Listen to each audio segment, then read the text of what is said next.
ओम श्री गणेशाय नमः। ओम श्री सद्गुरुदेवाय नमः। आज मौनी अमावस्या की सभी को मेरी राम राम।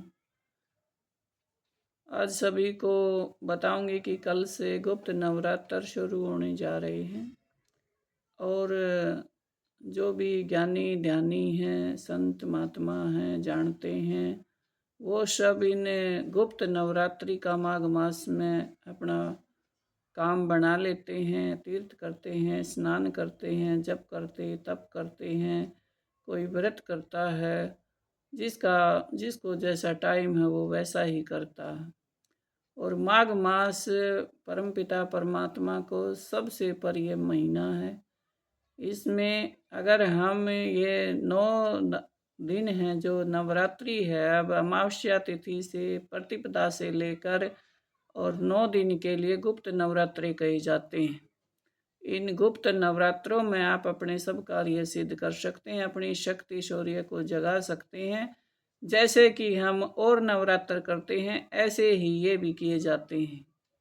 और कोई भी किसी का भी काम रुका हुआ हो वे बन सकते हैं। अगर तुम्हारा हृदय निर्मल होगा, निष्पाप होगे तो तत्काल बनेगा, और नहीं तो कुछ दिन के बाद बन जाएगा।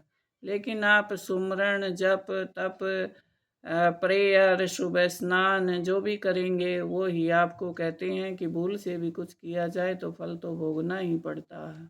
इसमें किसी भी उसकी अगर देवों को वैसे तो संस्कृत भाषा पसंद है। संस्कृत भाषा से बहुत जल्दी प्रसन्न होते हैं देव संस्कृत भाषा को समझते हैं। और जो भी संस्कृत भाषा में कोई भी स्तोत्र पाठ कुछ भी करता है तो सोचते हैं पता नहीं कोई समझदार आ गया हमारे आगे, और तत्काल प्रसन्न हो जाते हैं। लेकिन जो छोटे साधक हैं, लगे हुए हैं, माताएं हैं, गृहस्थी है, टाइम नहीं लगता, तो भगवान भाव के भूखे हैं, भाव के प्रेम के भूखे हैं। किसी मंत्र तंत्र या किसी के आशीर्वाद में या किसी दायरे में भगवान और माता नहीं बंधते। कोई उन्हें बांध नहीं सकता, वो सबके लिए एक समान है। उनका दायरा बहुत बड़ा विस्तार है, पहले भी था, अब भी है, आगे भी रहेगा।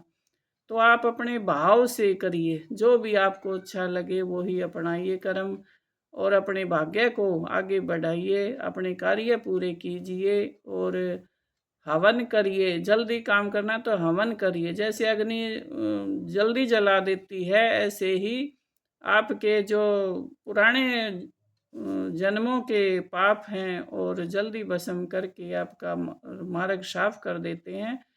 तो ज़रूरी नहीं है कि पंडित हो, वेद पाठी हो, या मेरे को मंत्र नहीं आते या कुछ अड़चन है, नहीं, ऐसी बात नहीं है। गाय के गोबर के उपले की अग्नि बनाइए, और जो भी आपको अच्छी लगे, आम की पीपल की, वैसा कुंडा हो उसकी, तो आप उसमें अग्नि जलाकर आहुति दे सकते हैं और कह सकते हैं कि हे प्रभु, मैं जब तक ये मंत्र कुछ नहीं जानता हूँ, आप सभी देव आइए और अपना भोग ले जाइए। और अब परमात्मा इतने प्रसन्न होते हैं, मेरी ये की हुई हैं, ये क्रिया मैंने की हैं, अपनाई हैं, मैंने माघ मास में स्नान किया है, जप किया है, तप किया है, और यही करके हम आगे बढ़े हैं। तो आप भी करिए। और परमात्मा किसी मंदिर में, मस्जिद में या दूर दूर कहीं धामों में जाकर वहीं विराजमान नहीं है। परमात्मा माता शक्ति दोनों हर जगह, हर किसी जगह, हर मंदिर में शांति है, हर देव शांत प्रिय, लेकिन हमें अपने विश्वास और श्रद्धा के कारण वहाँ को चढ़ाते और अपना मनोरथ पूरा करते हैं। और मैं कहती हूँ अपने श्रद्धा और विश्वास को अपने ही घर में बना लीजिए, अपने ही अंदर, अपने ही हृदय में बना लीजिए। तो ना पैसा लगेगा, ना समय लगेगा, ना दुखी होगे, आराम से खाओगे पियोगे, मस्ती से रहोगे, अपने ही अंदर, अपने ही घर में, अपने ही मंदिर में, अपने ही हृदय मंदिर में। अगर उसका विश्वास कर लें, क्योंकि तू उसी का स्वरूप है। परमात्मा यहीं बैठे तुम्हें देख रहे हैं और समझ रहे हैं, और तुम्हें जान रहे हैं कि देख रहे हैं कि आप क्या कर रहे हैं, भाव कैसा, भाव सुंदर होना चाहिए। सदगुरु ने एक पंडितों ने जिद लगा ली कि इसे मंत्र नहीं आते, ये कैसे पूजा पाठ करेगा, इसको क्या मिलेगा, कुछ नहीं है ये। सदगुरु भगवान ने एक भैंसे पे हाथ मारा और उसके मुख से मंत्र बुलवा दिए। तो ज़रूरी नहीं है मंत्रों में ही भगवान है, आपके भाव में भगवान, आपकी भक्ति में भगवान है, आपकी श्रद्धा में, आपकी विश्वास में। अगर जो भी कोई इस वीडियो को सुन रहा है वो बड़ा भाग्यशाली है और मेरा बताया हुआ सब कार्य पूर्ण होगा। अगर आप विश्वास करेंगे, श्रद्धा करेंगे तो ये बोला हुआ वचन ये सब सिद्ध होगा। जो इस वाणी को सुनता होगा तो उसके कार्य ऐसा नहीं है कि रुक जाएगा। तो अपने में अपनी श्रद्धा को जगाइए, अपने सूर्य को, अपनी शक्ति को जगाइए और ये कर्म करिए, क्योंकि कर्म ही प्रधान है।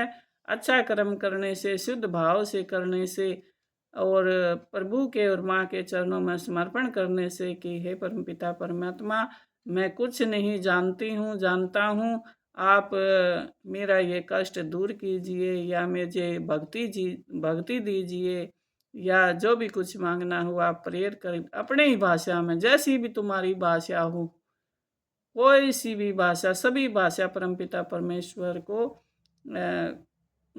खुश कर सकती हैं और रीझ सकते हैं। उस वक्त पे आप करिए, इन नवरात्रों का फ़ायदा उठाइए। ये साल में एक बार आते हैं गुप्त नवरात्र, माघ मास के। वैसे तो 4 बार होते हैं, 2 उजागर हैं 2 महीनों में और 2 महीनों में ये गुप्त होते हैं, जिसका किसी किसी को पता रहता है। तो ये बाहर बताना नहीं होता, अपने घर में ही, अपने ही अंदर ही अंदर करिए और आप अपने जीवन को सफल बनाइए और जीवन में आगे बढ़िए। ये महीना बहुत प्रिय है परमात्मा को। सर्दी का महीना है लेकिन फिर भी हम स्नान करते हैं। 3 दिन का प्रयागराज में जो स्नान करता है, कहते हैं भवबंधन से मुक्त हो जाता है। तो आप गंगा जल डालकर, तिल डालकर यहीं स्नान करिए। सफ़ेद तिल, कभी काले तिल डालकर स्नान करिए, आंवले का चूर्ण डालकर करिए, हल्दी डालकर करिए, तो आपको पुण्य की प्राप्ति होगी। सुबह ब्रह्म मुहूर्त में स्नान सबसे अच्छा होता है, लेकिन 9 बजे का स्नान फिर वो उससे भी आधा फल मिलता है। लेकिन जब 9 बजे के बाद हम स्नान करते हैं तो हमें राक्षसी फल मिलता है। तो हमें जल्दी उठकर स्नान करना चाहिए। 5 से 6 मनुष्य स्नान है और सुबह और भी वक़्त अगर करें तो देव स्नान होता है। 4 तरह का स्नान होता है। ये हमारे शास्त्र कहते हैं, श्रुति कहती हैं, हमारे ऋषि मुनियों ने खोजा है। समय बड़ा वो है तो समय में पावर होती है। समय का फ़ायदा उठाए और अपने जीवन में आगे बढ़िए। कुछ कर्म करे बिना नहीं बढ़ा जाता। जो जिसने भी कुछ पाया है, कुछ बने हैं, पद पाए हैं, सिद्धि पाई है या फिर गद्दी पाई हैं, जो भी पाई हैं, तो उन्होंने सेवा ज़रूर की है। सभी ने सेवा करनी पड़ती है, मन निर्मल करना पड़ता है और अपने आप को जीतना पड़ता है, वैराग्य करना पड़ता है। तो आप भी जिस किसी को भी ये वीडियो सुनने को मिले तो ये अपनाइए। सरल भाषा में सरल काम, आसान काम, घर बैठे काम करिए और खुश रहिए। मैं अब अपनी वाणी को विराम दे रही हूँ। बोलिए सद्गुरु महाराज की जय।